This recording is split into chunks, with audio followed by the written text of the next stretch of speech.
So, paano ba i-screen mirror yung ating mobile phone papunta sa ating TV? So, madali lang mga boss. Ang gagamitin mo lang itong HDMI connector at saka itong charger ng phone mo.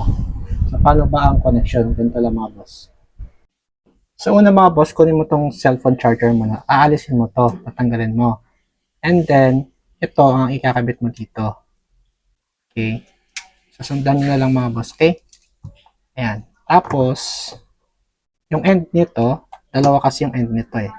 Isang male at isang female. Yung male, kinonect ko siya dito. Tapos yung female, gamitin ko yung kable ng phone charger.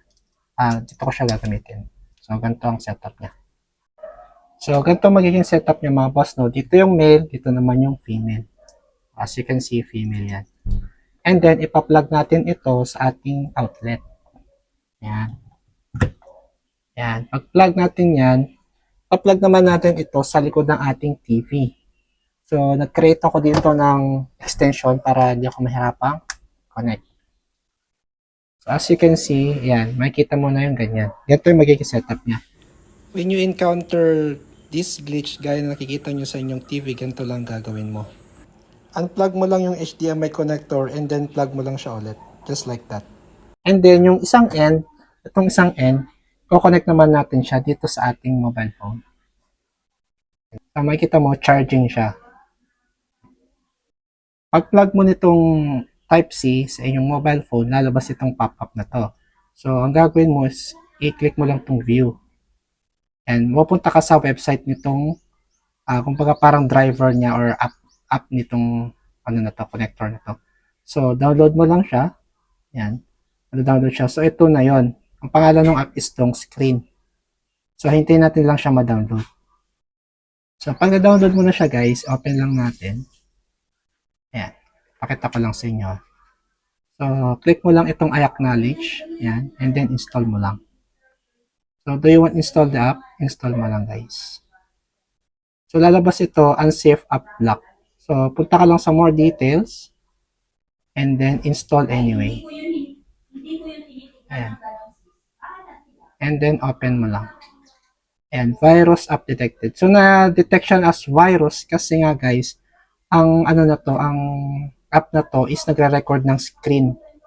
Yung screen. So, ano siya. So, na-detect siya as virus. Pero don't worry guys, ito ay completely safe. In fact, ito ay ginagamit din ng app, ang iOS or ng Apple. So, click mo lang itong don't remind me again. Papakita ko dito na ginagamit siya ng Apple talaga. So, as you can see guys, yung drone screen ay legit application kasi ginagamit siya ng App Store or Apple. So, ayan. So, ito ay iPhone. So, meron din siyang drone screen. So, legit naman yung app na yun. And then, ignore mo lang. And then, open. Ayan. Allow the app drone screen to access the USB accessory. Click mo yan. And then, okay mo lang. And then, entire screen ka na lang para wala ka ng aberya. Allow mo lang. So, as you can see, ayan. Nag-ano na siya, nag-mirror screen mirroring na siya. So, allow drone screen to access this device location. Okay mo lang while using the app. And then, allow the drone screen to send you notification. Allow mo lang. Allow mo lang. Okay? So, yan.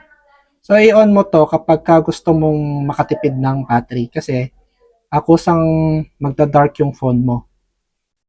While playing ng kusa siyang magda-dark. So, mababawasan yung brightness. So, ganito yung magiging effect niya kusang magda-darken or ba yung brightness ng ating phone pag nakatagal on siya. Yeah. So, pwede bang itagal on yan? On mo lang to. Ayan. Tapos, pack ka lang. So, tara, play na natin. So, as you can see, naka-screen mirror na tayo, no? So, punta lang tayo dun sa app. Ayan. Ito sa app natin. So, ito na siya. So, nakasan lang natin yung volume. Ayan.